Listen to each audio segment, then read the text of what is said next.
This panel hopefully is going to bring together a number of the issues that we have seen this week and been discussing for the past few years at ICoCA. As we've noted, since the adoption of the Code of Conduct 10 or so years ago, the landscape has evolved, and the way we're looking at the issues and debating questions of raising standards within the security industry, responsible security, human rights due diligence, and so on, the debate has also evolved at many levels. The speakers that have come to us today for this particular panel will bring, let's say, two sets of main perspectives to the debate. First, we will have Anita Ramasasastry from the UN Working Group on Business as Human Rights. We'll have an address from her, which has been pre-recorded, who's presently in Seattle, but hopefully Anita will be able to join us near the end of the session. We'll also have Jérôme Bellion-Jourdan. He's a former EU negotiator on business and human rights based here in Geneva. And we have Dr. Sabelo Gumetse, who's with PSIRA and acting Deputy Director for training with the regulators in South Africa. These first three panelists will bring the, let's put it this way, the high level perspective of what regulating private security companies looks like, of how the regulation and oversight of security or the provision of security can insert itself into larger debates such as human rights due diligence and corporate responsibility. At the end of that particular part of the panel, I'll field a few questions for our panelists, because as you'll note, Sabelo, because of an emergency professional meeting, is right now in transit, to give him also some time to tackle some key questions in case he needs to leave before the end of the panel. As the second part of the panel, we'll dig into more of the practical issues in terms of what does it actually look like in terms of implementation of the Code of Conduct. What are the types of issues from a very pragmatic, practical level do we need to look at, be it from legal, training, implementation of standards that individuals are confronted with in high-risk environments or when dealing with security companies. And for this, we'll have Bonavsha Gulakova, a human rights lawyer, and Adrian Powell, managing partner of Prorium Law, who will bring to the field and to the panel their practical perspectives, and I think also a few recommendations of how do we take the high level stuff to the real pragmatic, practical level in terms of implementation. Adrian Powell, as you may have noticed, is also on the move. So unfortunately, we don't see Adrian's face, but he's loud and clear on audio. And so we, of course, have to thank all the panelists, but in particular, Sabelo and Adrian, who are fitting in this important panel during their travels as well. At this stage, I'll pause. I'll hand the floor to our technical and communications guru, Chris, for the address by Anita Ramasastry from the Business and Human Rights Working Group, who will speak a little bit on the perspective of their work, human rights due diligence, and how ICoCA fits into this. Chris, I'll hand it to you.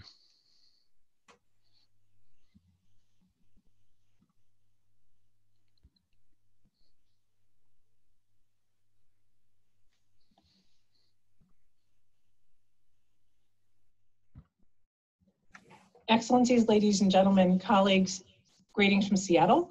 I'm Anita Ramasastry, the current chair of the UN Working Group on Business and Human Rights. Our role is to implement the UN guiding principles and to work with business, states, and civil society in doing so. Thank you for the invitation to participate in the closing plenary today.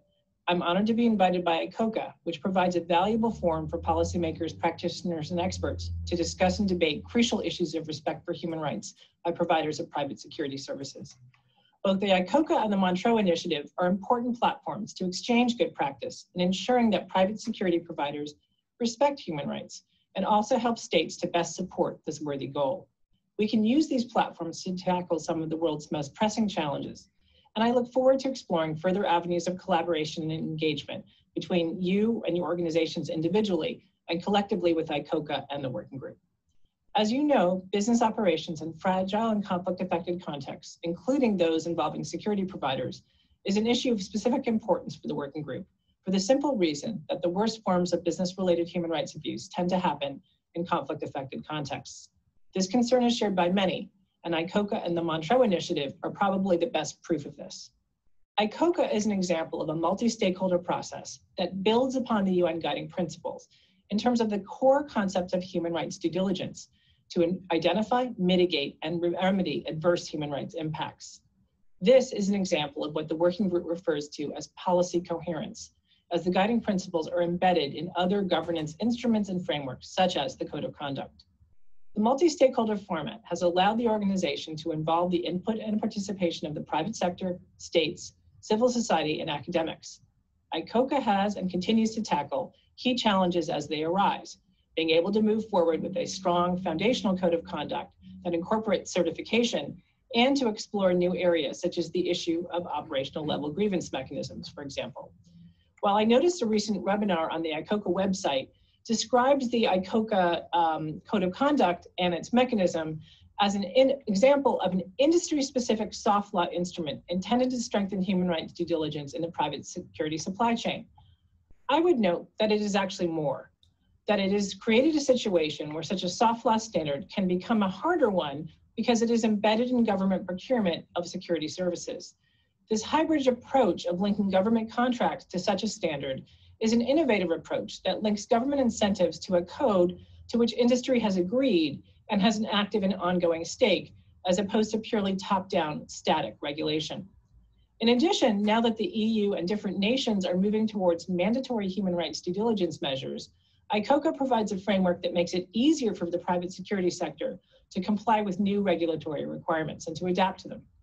It also may pave the way in terms of what robust human rights due diligence looks like, accompanied and supported by a sector-specific multi-stakeholder initiative. In the space of complex, fragile, and conflict-affected environments, there is still much more to be done, however, which is why the working group focused our last and most recent report specifically on this issue. The working group presented its most recent report entitled Business, Human Rights, and Conflict-Affected Regions Towards Heightened Action, which I led to the General Assembly in October of 2020. Concretely, the report looks at the state of play in the field of business, human rights, and conflict, and aims at clarifying the practical steps that states alone, or when acting as members of multilateral organizations and business, should take to implement the guiding principles to prevent and address business-related human rights abuse in conflict and post-conflict settings. For example, the report proposes triggers and indicators that should lead to heightened action by states, business, and the UN system, and also looks at the specific challenges posed by post-conflict reconstruction and peace building, including the key issues of access to remedy and transitional justice. We hope that these recommendations regarding heightened due diligence, for example, will be of use to ICoCA members. The report also explores newer areas deserving a specific attention, such as challenges that our cyber age present to the implementation of the guiding principles by states and business alike. In terms of heightened action, we do note that there isn't much progress beyond the security sector and that most states lack policy coherence or serious appetite to develop policies, regulations, and enforcement measures that effectively address the risk of gross human rights abuses for businesses operating in conflict situations, and to break down their internal silos when dealing with this issue. Similarly, it is striking to see the role and impact of business in conflict contexts have received little attention from the United Nations peace and security architecture. Finally, the 16th of June next year will mark the 10th anniversary of the UN Guiding Principles. This anniversary provides us with an opportunity to reflect on progress and challenges, and more importantly, to make a renewed push for a scaled-up global implementation of the Guiding Principles over the next decade. To do that, we launched a project called Business and Human Rights toward a decade of global implementation. It's better known now as the UNGP's 10+ project. The project has two main components. We'll first take stock of the first 10 years of UNGP's implementation, assessing obstacles and opportunities to leverage faster, wider, and deeper change in the coming decade. We'll present a stock-taking report to the UN Human Rights Council in June 2021. We hope that ICoCA's experience and practice over nearly its own decade from 2013 on will also help inform this process. Second, we will design a roadmap for action in the decade toward 2030 and beyond, with the aim of providing strategic direction to all stakeholders. As I just mentioned, the UNGP's 10+ will be the opportunity to focus here again on fragile context because it remains where the most egregious human rights violations take place. Our last report provides us with clear elements of stock taking, but also for concrete opportunities to develop a larger enabling environment for respect for human rights in fragile and conflict-affected areas. So just to conclude a few areas of what we are going to explore in the next phase. I mentioned, for example, that first we want to promote and leverage the lessons learned of implementing the Code of Conduct for Private Security Service Providers and the Montreux document across multiple jurisdictions to offer insights and see if they're transferable to a broader set of policy issues in conflict-affected regions. So we want to see what lessons we can learn from ICoCA and apply them to different regions and also to different sectors. Second, as both the ICoCA and the Montreux Initiative have demonstrated success with respect to security providers, it could be time to look at the role of the broader defense sector at large, using both initiatives as templates. Third, as highlighted in the recommendations of the report, the establishment of a multilateral and multi-stakeholder forum to share and build on existing practices in the context of conflict and peace building is also sorely needed.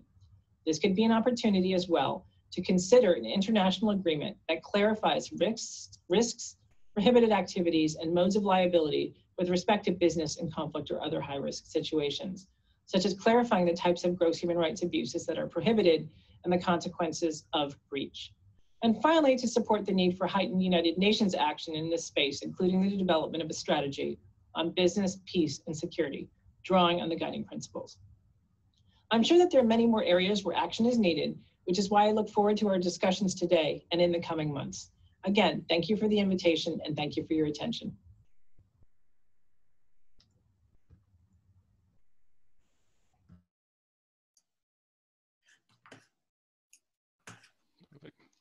Thank you very much, Chris. I'll wait for Sabelo to come back online as well. So those are some interesting points from Anita, and I think they actually provide a very good sort of bridge as such and segue to the next sort of session in terms of our discussions.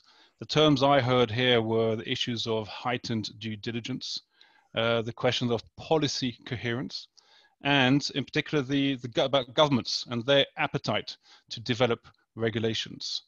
So what I will do at this stage, if Sabelo is still with us, Sabelo is give you the floor, if I may, to speak a bit about issues of regulators from the perspective of a government and a country where security regulations and a regulatory body has been put in place, and maybe to unpack it a little bit in terms of why, the what, the how, the challenges, and how you see us going forward, whether it's in South Africa, in the region with SADC, or beyond with the African Union.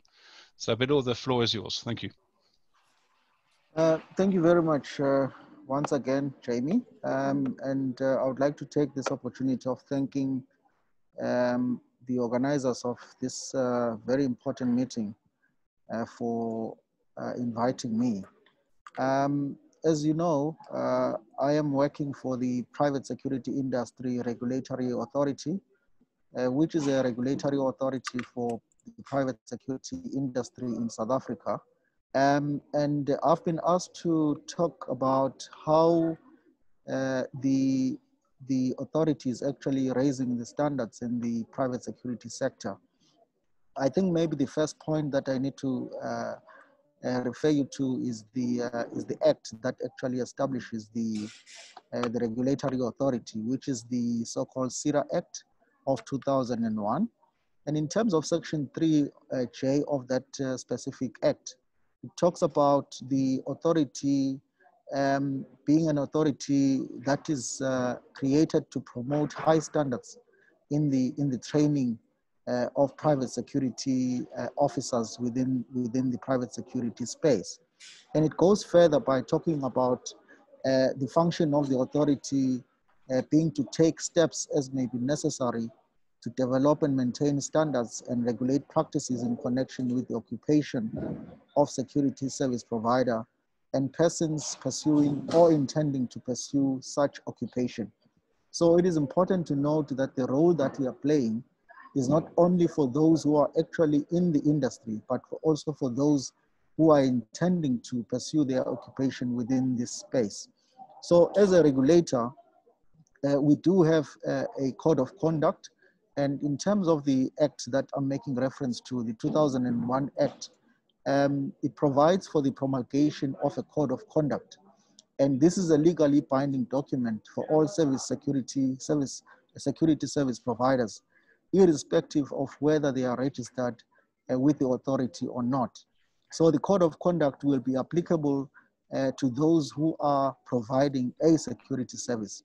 The code of conduct also contains rules which security service providers must obey in order to promote and achieve and maintain compliance with a set of minimum standards of conduct.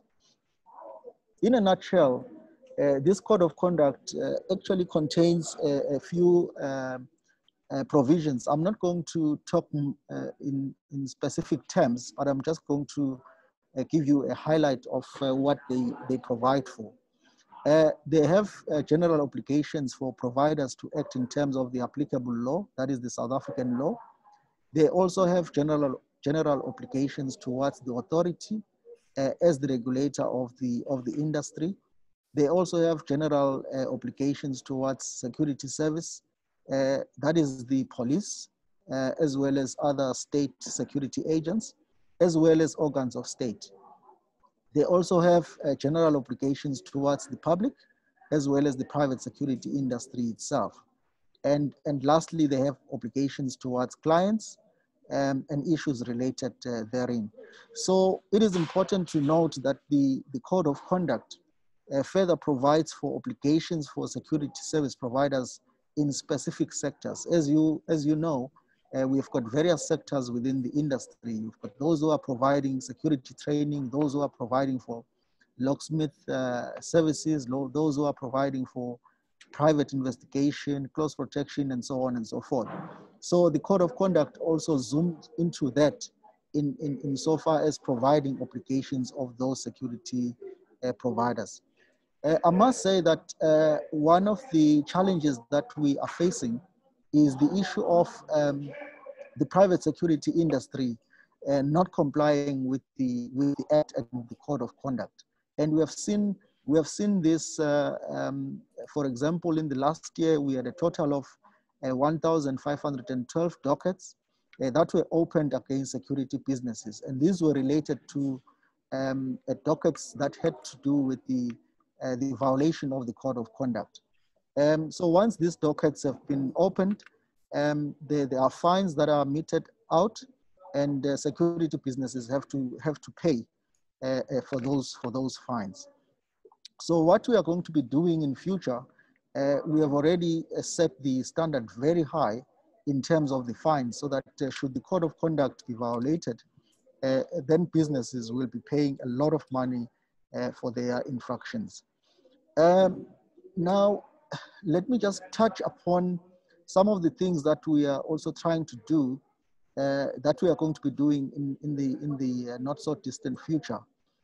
We are going to be promulgating the security training regulations that will actually provide for the minimum standards when it comes to private security training.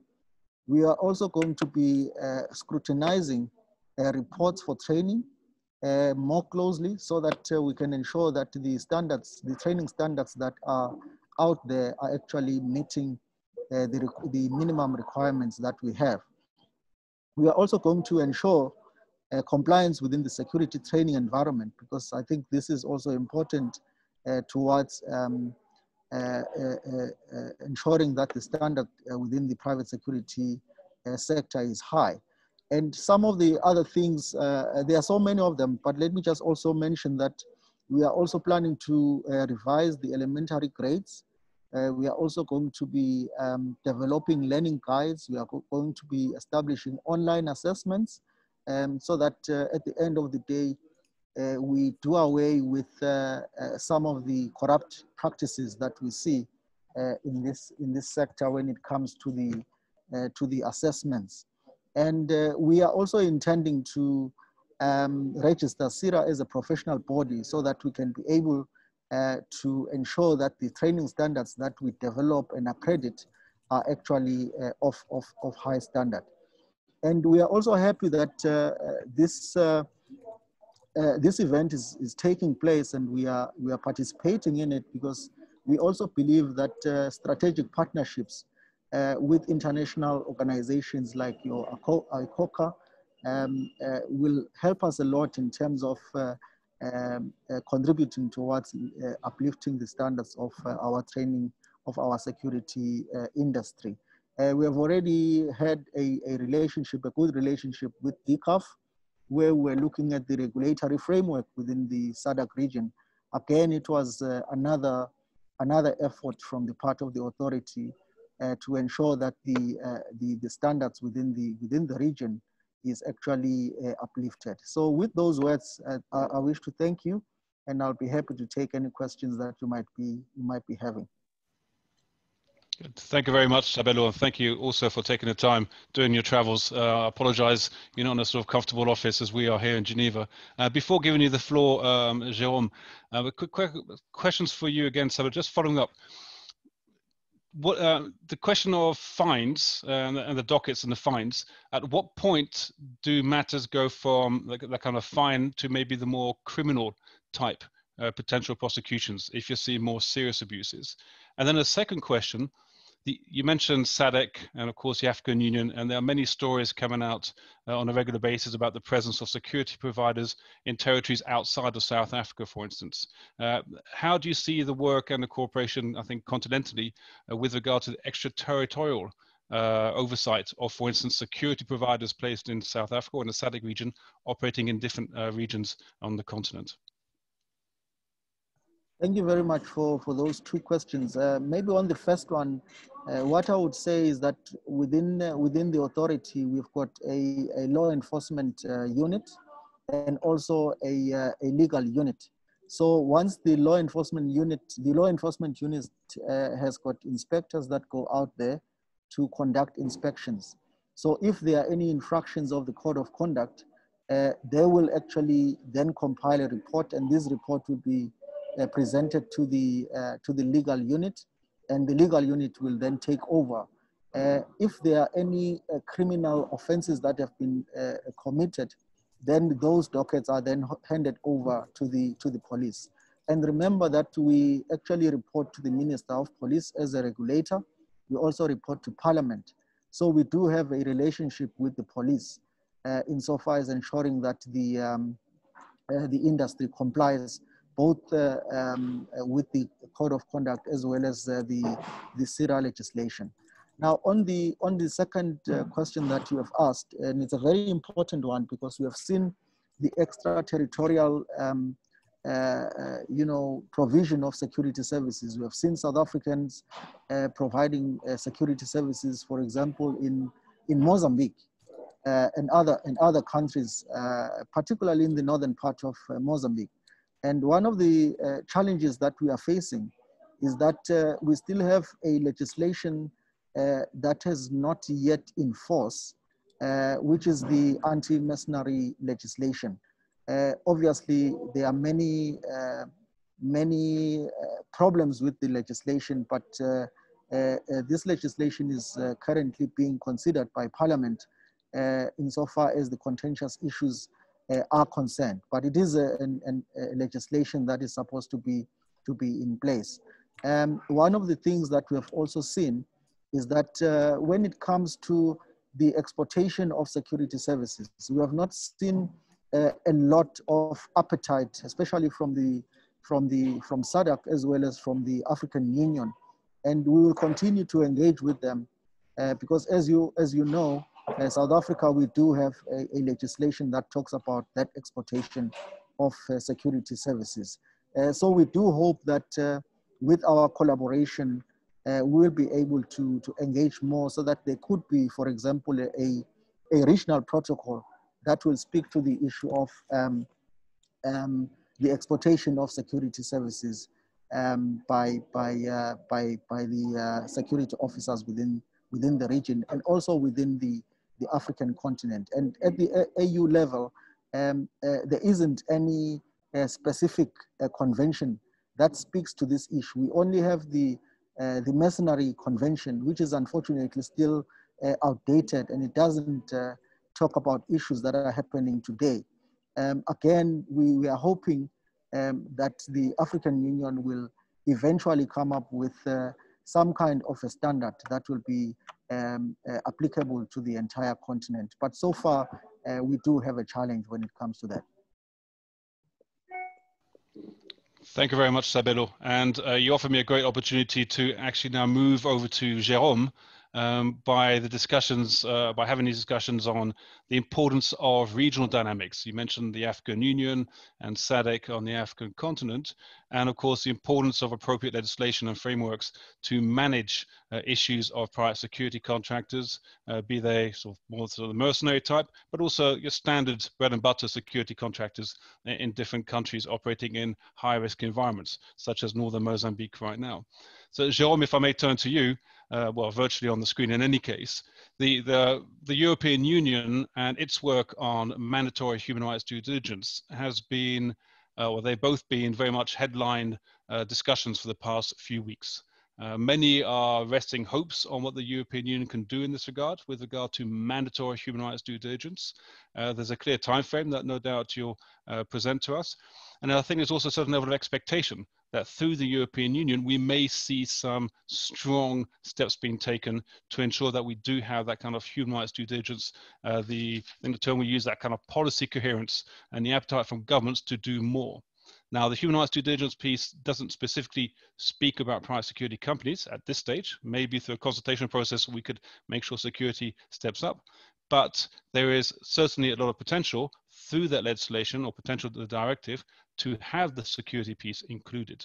I'll open the floor now to you and for your views, maybe to take us through this process, how ambitious or how much should we put in terms of our ambitions on this process, and could it make a difference going forward, especially from the kind of security piece and the business and human rights piece. Jérôme, the floor is yours. Thank you. Thank you very much, Jamie. And I'm really pleased to be with you today virtually.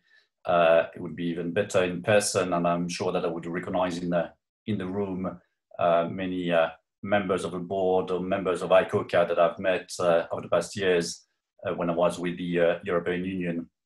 And I'm very happy to mark with you, the 10th anniversary of the International Code of Conduct. I'll speak obviously in a personal capacity. I've left the European Union, but I can see, the journey that we've seen over the years. I was involved in the drafting of the articles of associations, quite a few years ago now, and it's really great to see now ICoCA being fully operational. I think before I go into what we see happening at the European Union level, I'd like to maybe build on what we've heard from Anita, and to really see that what we're seeing now is maybe, in a sense, we're going back to the essence of the UN guiding principles on business human rights. I think if we look at the guiding principles in the way they were conceived by Professor Reggie, at the time with this smart mix of voluntary and mandatory measures, national and international, we saw, and in fact, Professor Reggie, reminded us at a conference last December in Brussels when business and human rights was back on the agenda in the European Union, thanks to the presidency of Finland with the support of SHIFT, a conference where Professor Reggie, said, well, basically what we've seen is that the member states globally seem to have seen in the smart mix only kind of the voluntary side of what ought to be done. And in fact, if we look at the UNGPs, obviously, we have the Pillar 2 corporate responsibility to respect, but it seems that the states in many ways have overseen the fact that they have obviously obligations under the Pillar 1, the state duty to respect.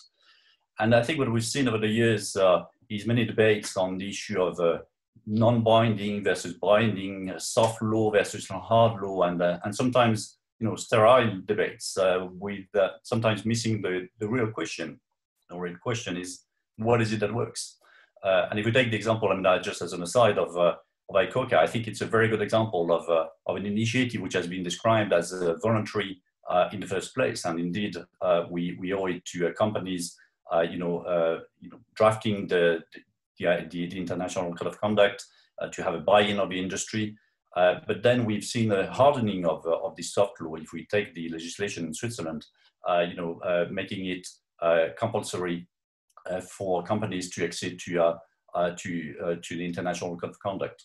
So I think this binding versus non-binding is a debate which we've seen over the years, but I think the picture is not black and white. And what we see now at the European Union level is is a bit of a sign of this evolution.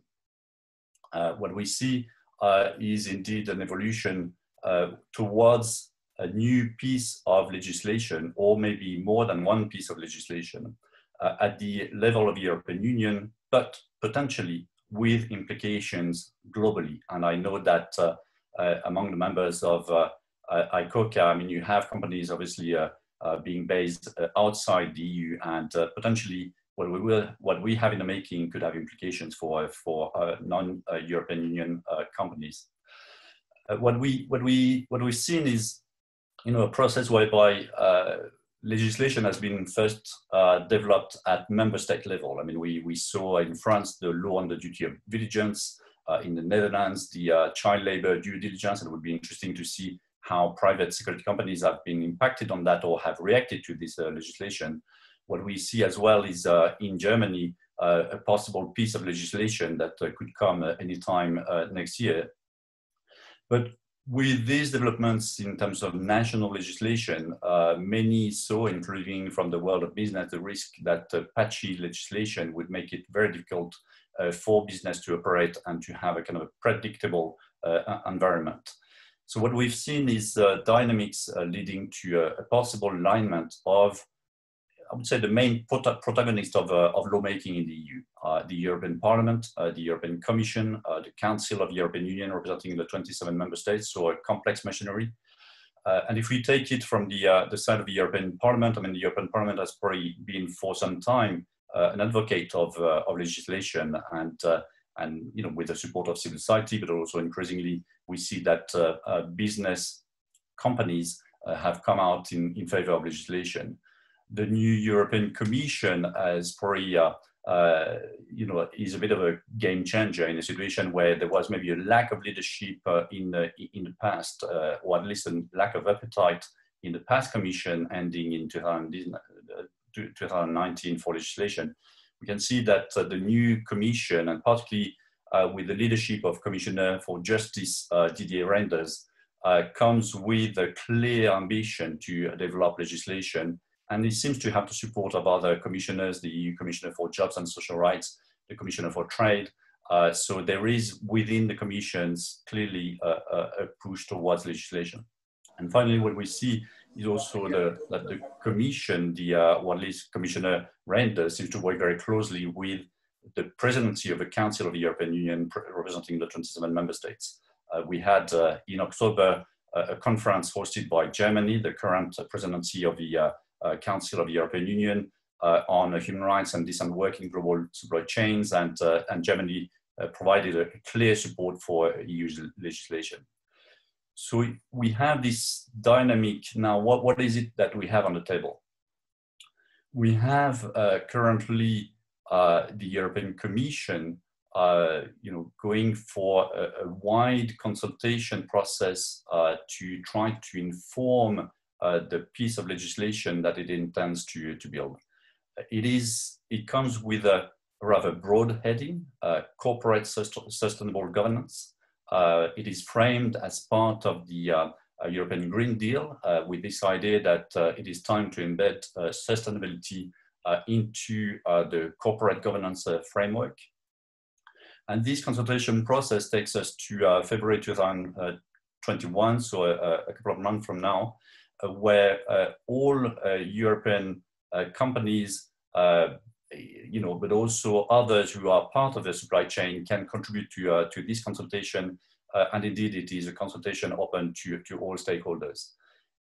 This consultation and the way it is framed, and I'll be happy to share maybe the link for the participants. And if some of you are good at multitasking, I mean, you can also have a look as we have this closing session. But if we look at the headings of this consultation, we see that it's going to be potentially very wide, and it's not clear as to whether it will translate in terms of legislation. It includes provisions and questions on the issue of the director's duty of care, on the due diligence duty. So you refer to human rights due diligence, but it goes in fact beyond human rights. Other elements of corporate governance are also part of this consultation, with the issue of stakeholder engagement, sustainability expertise on the board, share buybacks and other issues of impact on the company and stakeholders. So it's a very wide consultation. So that's from the side of the European Commission. Now, at the same time, and it's interesting to see that in the European Parliament, we have two important reports being discussed. One, which is a non-legislative draft report, which has been adopted by the Legal Affairs Committee, in fact, very recently, a couple of weeks ago, on 16 November, with two main entry points. The first one is to have a legislative proposal from the European Commission on the Director's duty of care. And the second one is to build support for the Commission's commitment to review the directive on non-financial reporting and to take us maybe to a situation where the Commission would develop non-financial reporting standards. And I'm happy to come to that in the Q&A. This is the first report. The second one, which is maybe given even more visibility, is the report of Lara Walters on with a proposal for a directive on corporate due diligence and corporate accountability. This would also come potentially with a push for the European Commission to amend existing European regulations dealing with jurisdictions and the recognition of judgments. And here we're talking about Brussels I regulation and Rome II regulation. So it goes beyond the directive, but potentially amendments of existing regulation. If we look at the content of this draft, and it is only a draft at this stage, I would like to highlight maybe 3 points showing how wide the scope is for this possible piece of legislation. First, in terms of risks, we're looking at the cross-sectorial legislation that would go beyond, in a sense, what we have already at the EU level when it comes to conflict minerals, to timber regulation. So this time we would go for all sorts of risks posed to human rights, including social and labor rights, the environment, including climate change, and governance. So, very, very wide scope in terms of risks. And it also foresees the idea that due diligence should come with grievance mechanisms, not only as early warning risk awareness systems, but also to provide appropriate remedy. The scope is also very wide when it comes to the application. We're really looking at a global reach.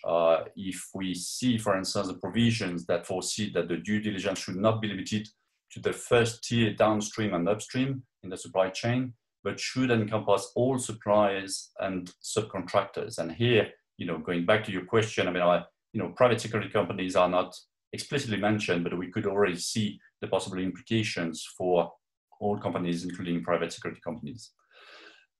And finally, in terms of robustness, I think what we see is also this idea that human rights due diligence, and that's very much also in line with the guiding principles on business human rights, should not necessarily absolve undertakings from liability for causing or contributing human rights abuses or environmental damage. So decided that it is not enough to undertake due diligence. It is obviously essential, but that should not be enough to absolve companies from the risk of possible liability. And I know that it's an issue which is very, very high on the agenda of business companies. Now, this report is still being negotiated, debated in the European Parliament. I've seen that there are some 818 amendments to this draft report. Negotiations are under play in the European Parliament among political groups. Maybe we can see two issues among those that are discussed and negotiated. One, and I think that's very relevant for private security companies, is the issue as to whether we should leave it to the companies to prioritize the risks of adverse human rights impact because they know very well their value chain. But if we do it this way, what does it mean for liability? Or would the legislation provide a list of risks to provide clarity to companies and clarity in terms also of possible liability if things were to go wrong? In terms of access to remedy, there's also much discussion as to whether the possibility for member states to take jurisdictions on matters that are occurring in third countries, whether that could also lead to a pushback where some would highlight the risk of forum shopping. So these are among the discussions underway as we speak in the European Parliament. I'll end with maybe just a note on process and the way forward. I've mentioned the European Commission, the European Parliament. How would that come together? What we see is a situation where the European Parliament would, if negotiations among political groups are successful, adopt a formal request to the European Commission. And now it seems that we're looking at February 2021 to put a request to the European Commission to propose legislation. The European Commission could obviously build on the proposal put forward by the European Parliament, but also the proposal will be informed by the outcome of the consultation.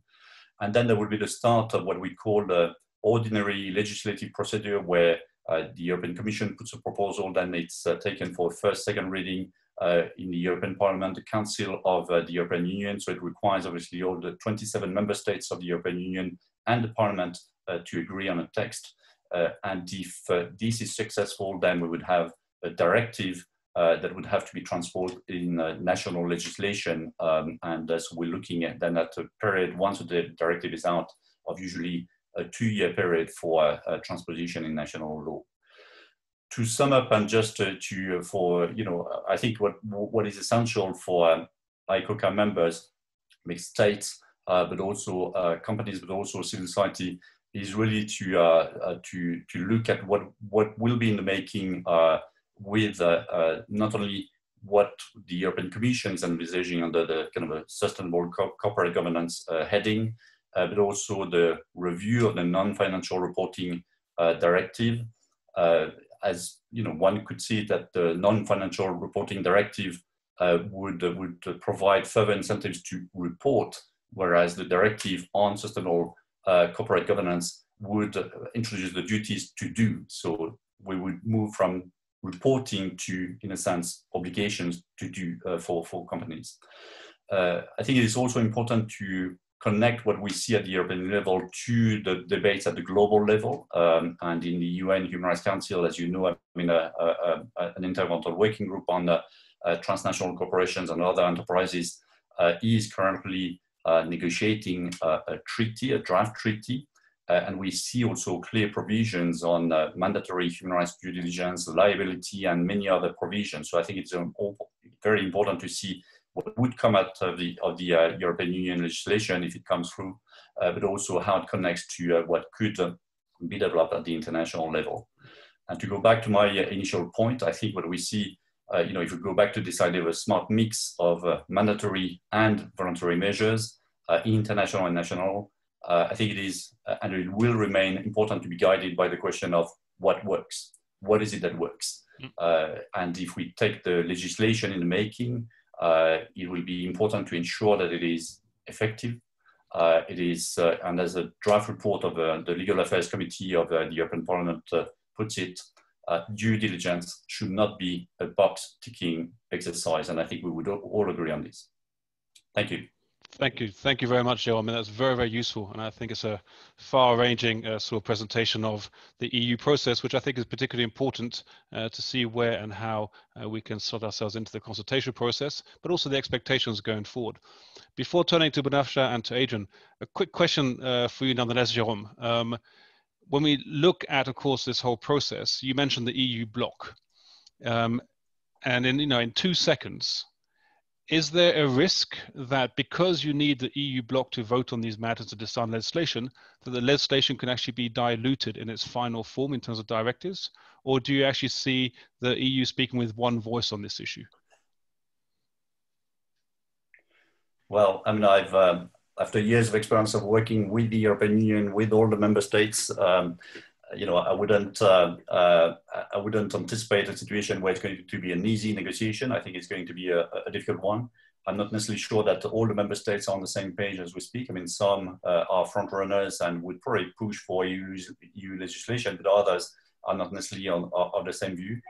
So I think that's where it will be important, obviously, for all views to be heard, the views of business, the views of civil society, all stakeholders, to make sure that, you know, I think what could happen, and that would be indeed, you know, a bit of a failure if we were to go for legislation which does not address the issues and is not effective in the way it can be implemented by business companies.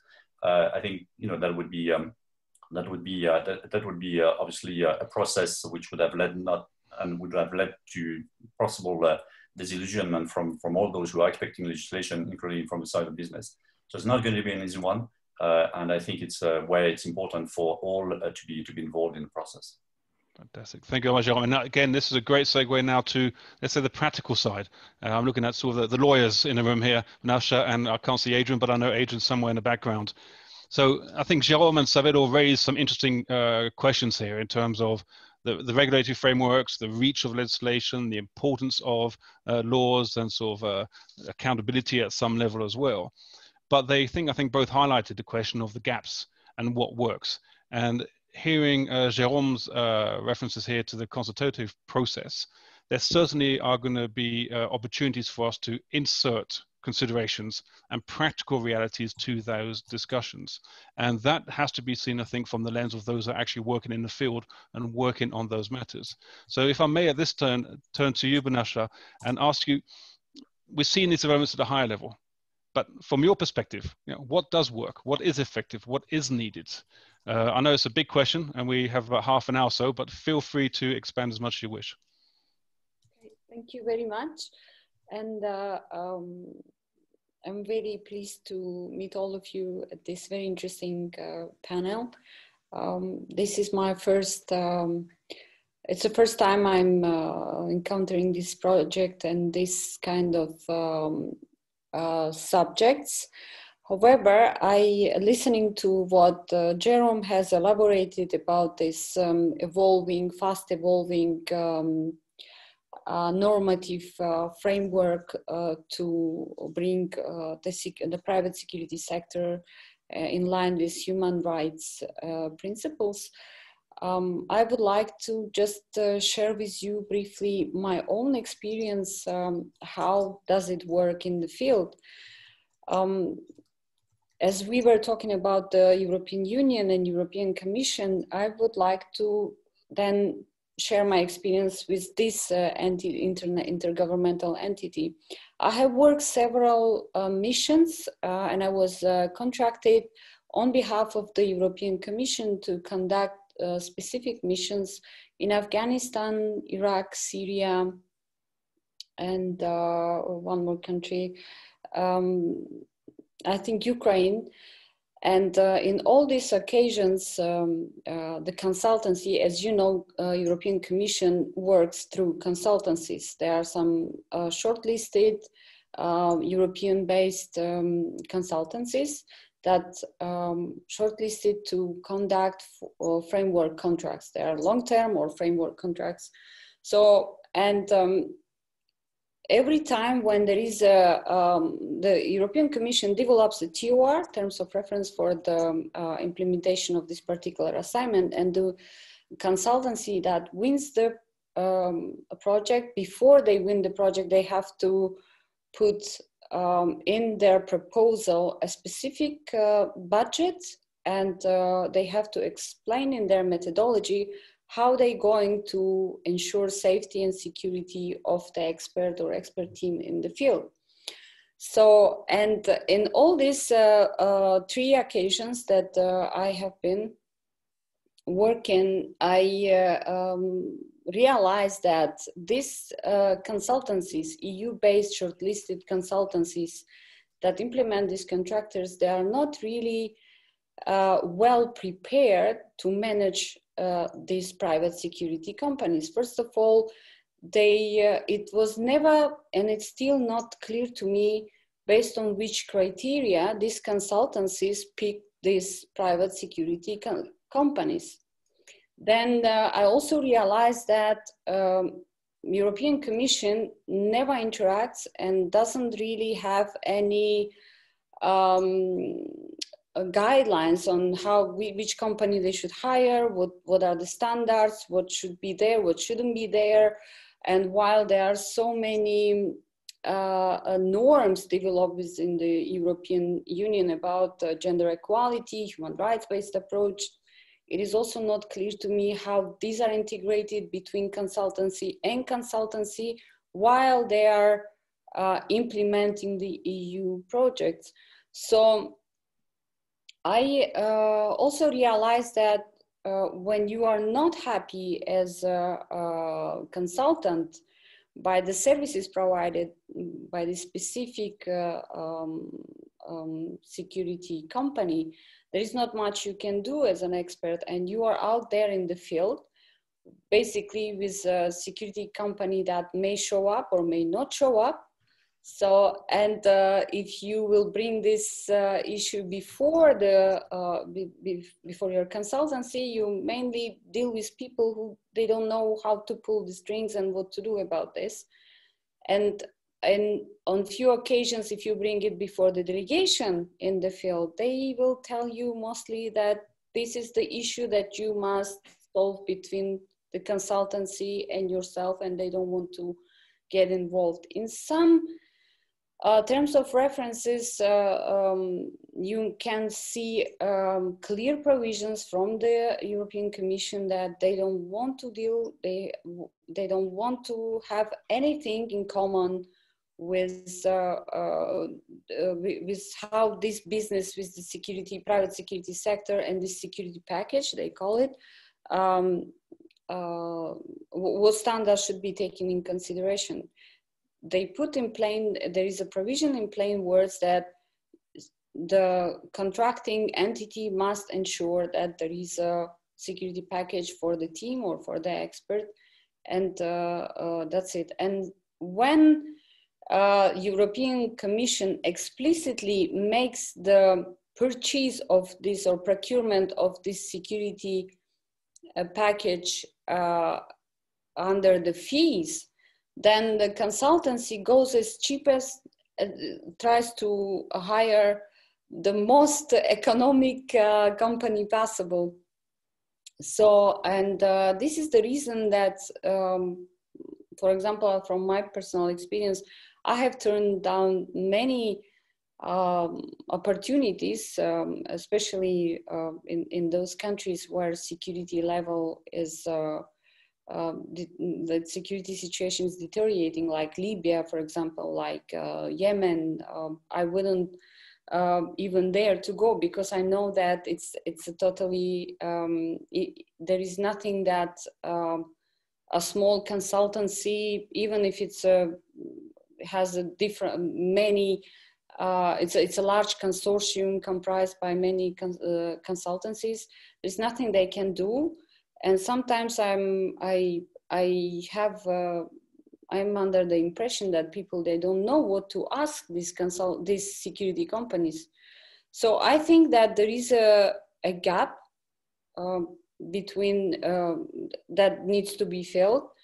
And I think that European Commission should develop clear guidelines for the contracting companies, framework contract consultancies, where they can, or they should explain what these consultancies should take into consideration when they hire a third-party private security companies.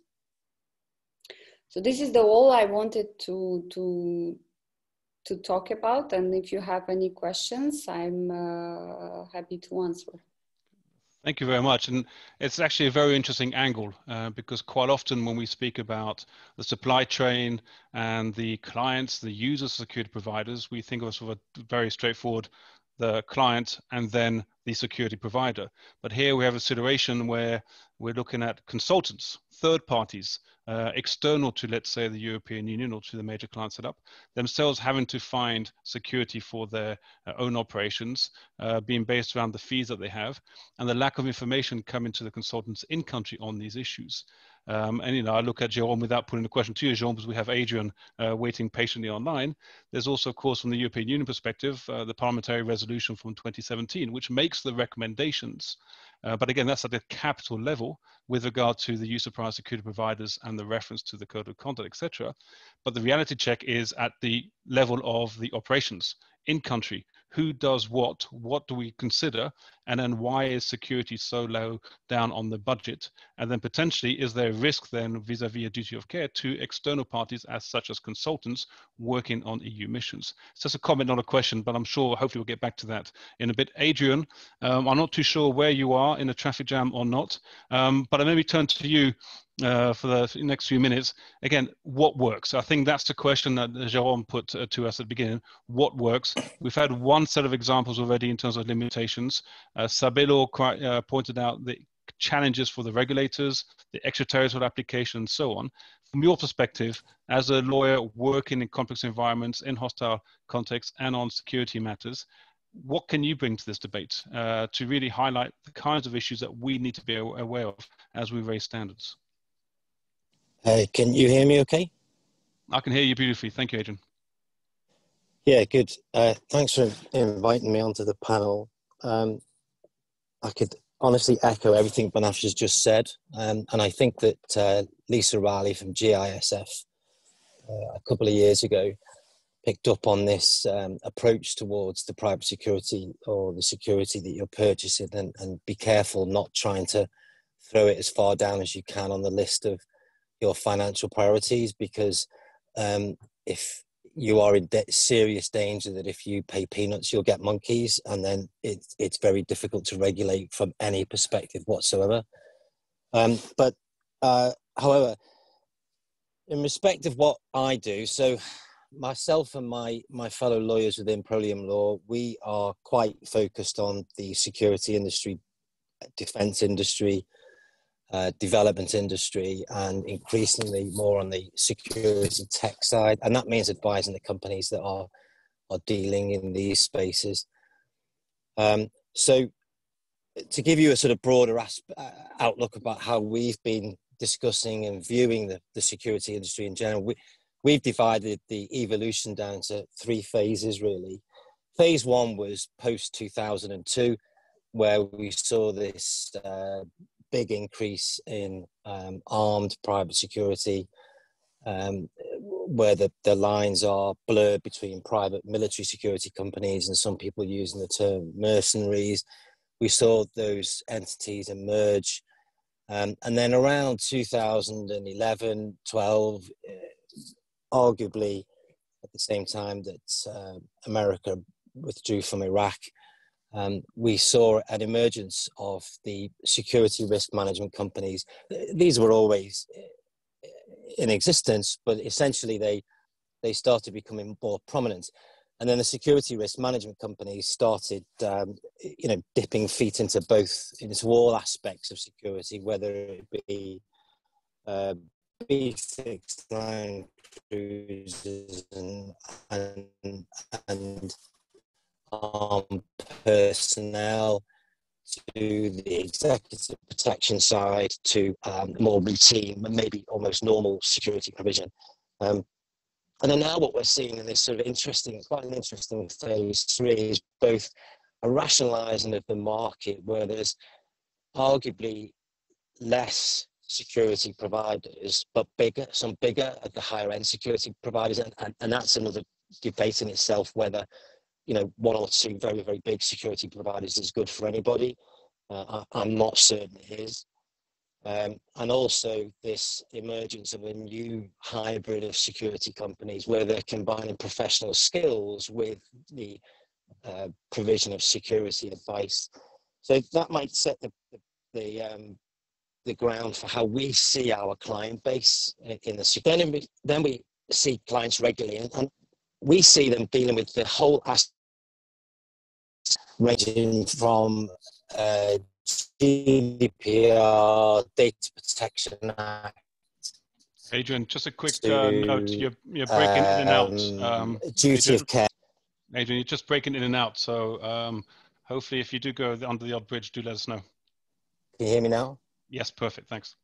Yeah. So what we're seeing is this clients facing the full range of legislation, from dealing with Data Protection Act, GDPR to dealing with their own duty of cares and avoidance of negligence, to human resources, employment law issues, to corporate legal issues, to commercial contract drafting. They are facing, and the regulation that goes in between all of them, they are facing the full spread of legislation. So it's been mooted that maybe there needs to be this harder, clearer degree of legislation. And I seem to be an interesting target for a lot of PhD students to give them comment. And they say this is an unregulated industry, and I say it's far from it. It certainly had the appearance of it in the 2000s, but it's far from it now. And that's keeps us very busy a lot of the time. There's the full raft.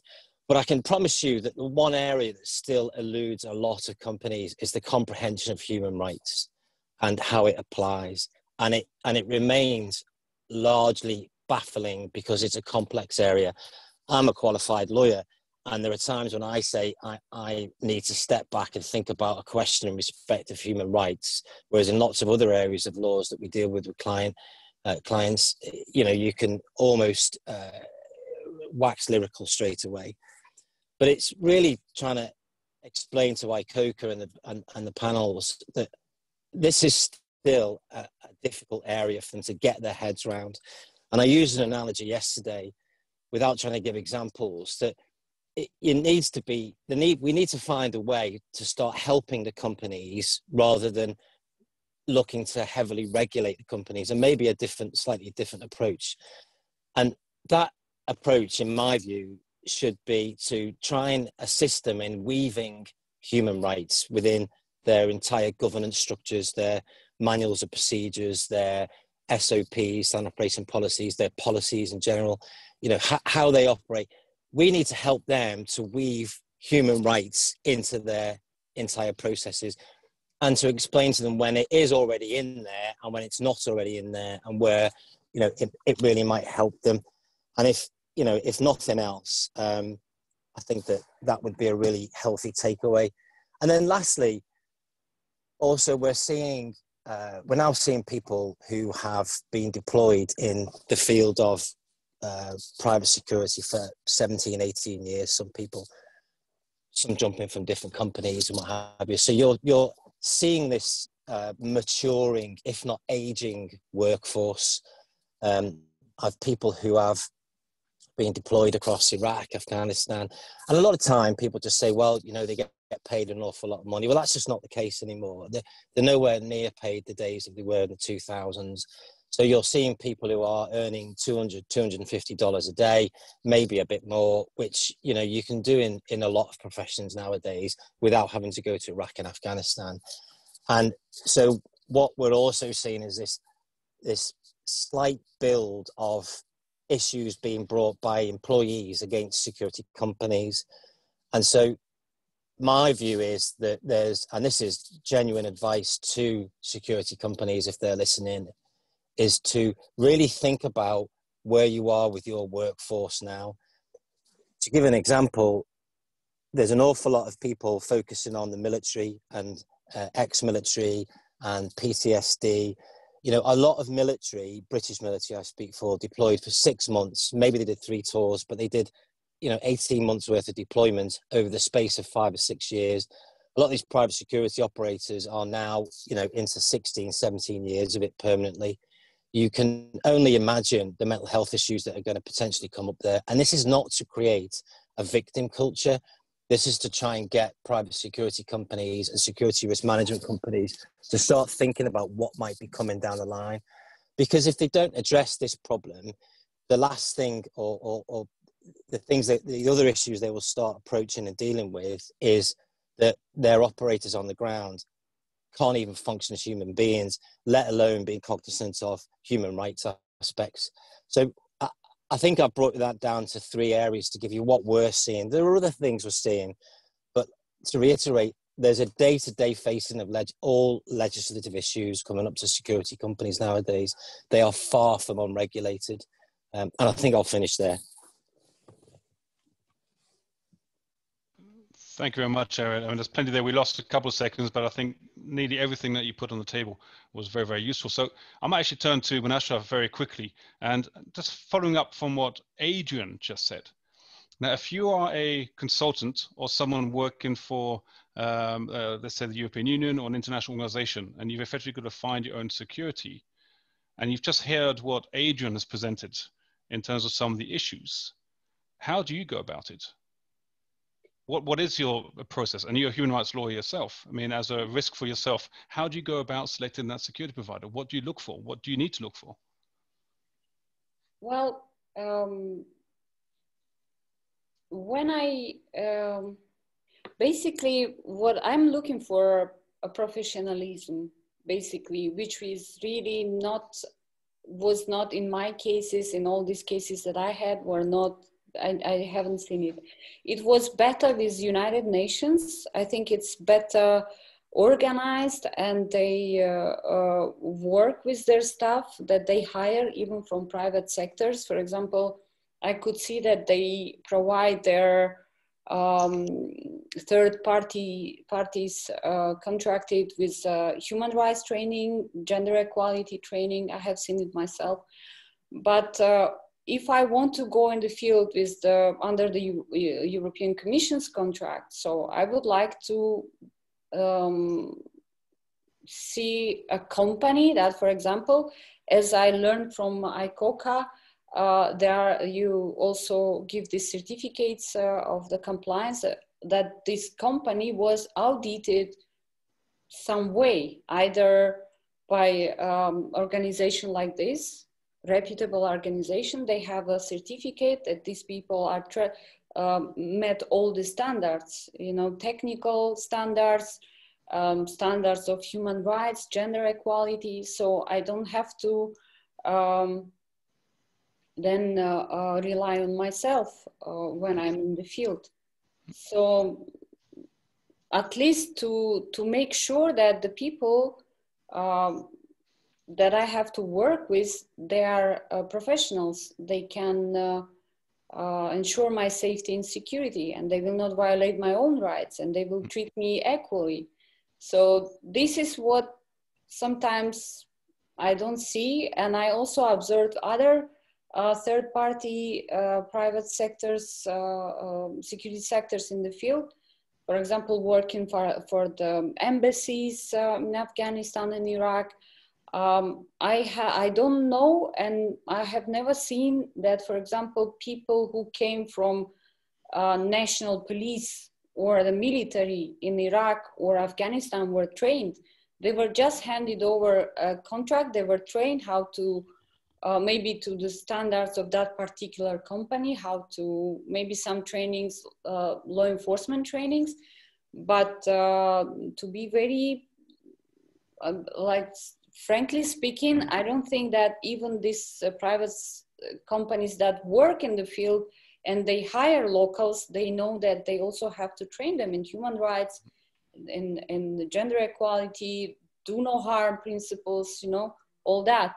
So, and this is what I would like to see. And I would like European Commission to be responsible, because these are the EU taxpayers' money, and that they will they're channeled through these consultancies. So you sending also out there a European Union citizen. So it is also, I don't understand why it is somehow vaguely explained in these TORs and in this guidance. Basically, there is a huge gap. I would like these moments to be also very clear, because I see that we will, and we still have, and we in future, we will have a lot of work in these fields. We will have a lot of work in Middle East. We will still have a lot of work in Afghanistan. So why this field is not properly regulated? So I would like to see this field regulated. Fantastic. No, thank you very much. Again, it's very, very practical in terms of hands-on. So we have about 3 or 4 minutes left at this stage. And I think there's, in the chat, there are a few comments coming through with regard to, you know, the the importance of looking towards our security companies, but also I think the need to increase the number of companies that know which standards that they're operating to. I mean, Adrian made a very valid point that it's the understanding. There may be a huge amount of legislation. I might, question at a later stage whether that's international legislation from the international level at the sort of, let's say, UK, US, European Union type, or is that legislation at the local level, for instance, coming out of Afghanistan or Iraq that we're looking at here or speaking about. But I'm going to go back to Jérôme. We have a couple of minutes left as well. Jérôme, there's been a lot of reference, of course, to the European Union and their work on human rights due diligence.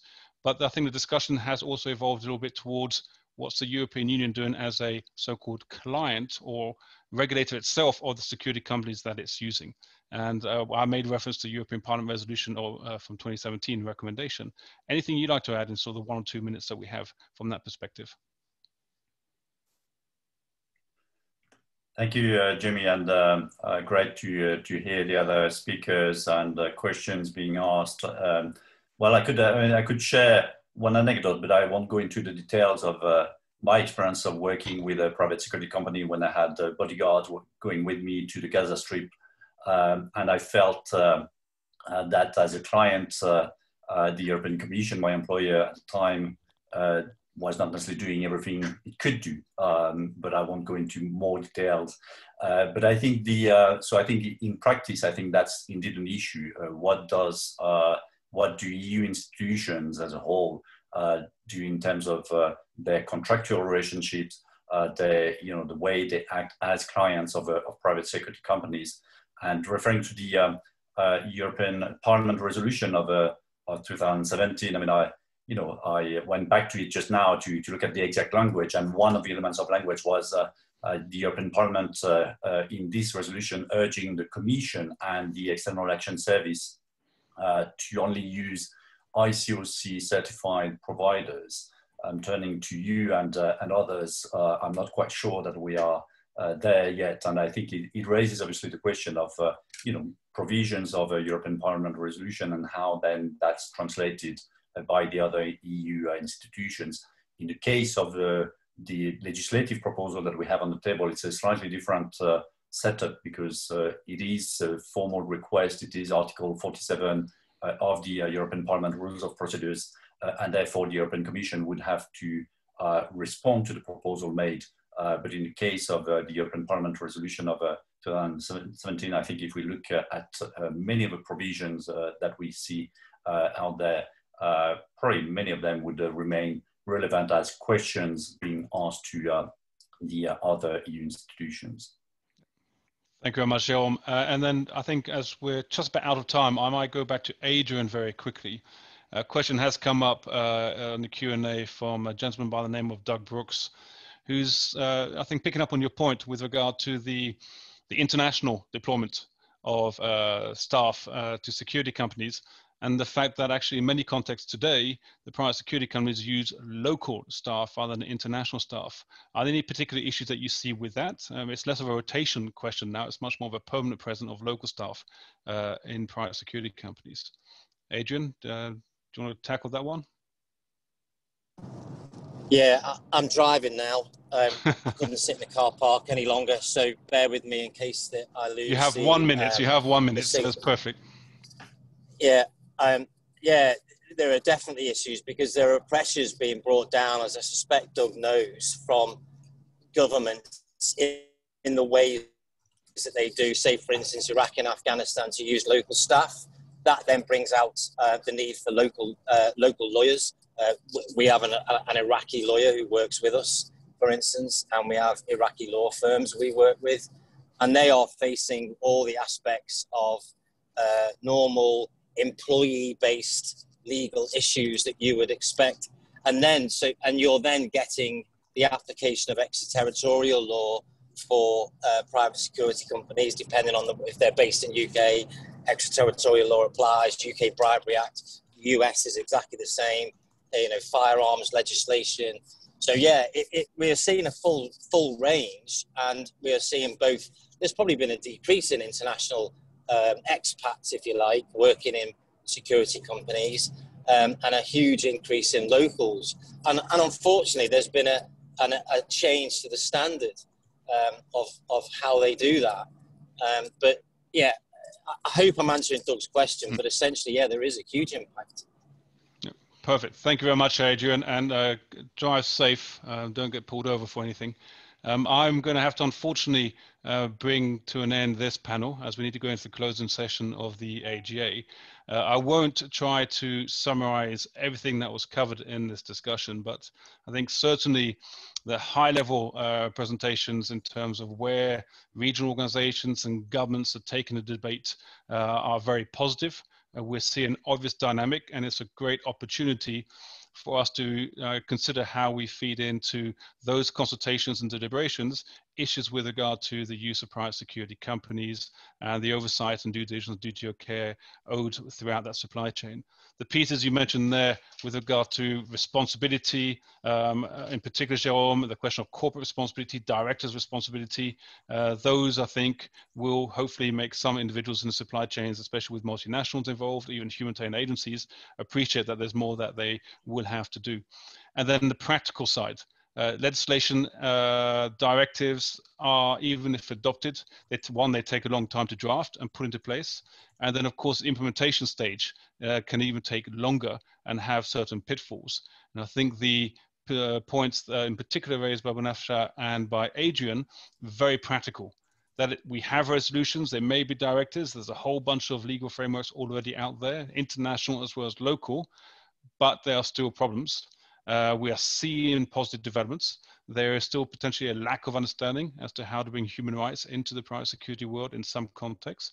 But we're slowly, I think, at least through this panel and other discussions, seeing a greater awareness of the issues arising. We had some questions, had some chats. I will certainly ask anyone who has additional questions to send them to us in the Secretariat. We can forward them to our panelists and keep the conversation going. To our panelists, thank you very much for taking the time and to actually be part of this closing panel. I think it was very, very useful.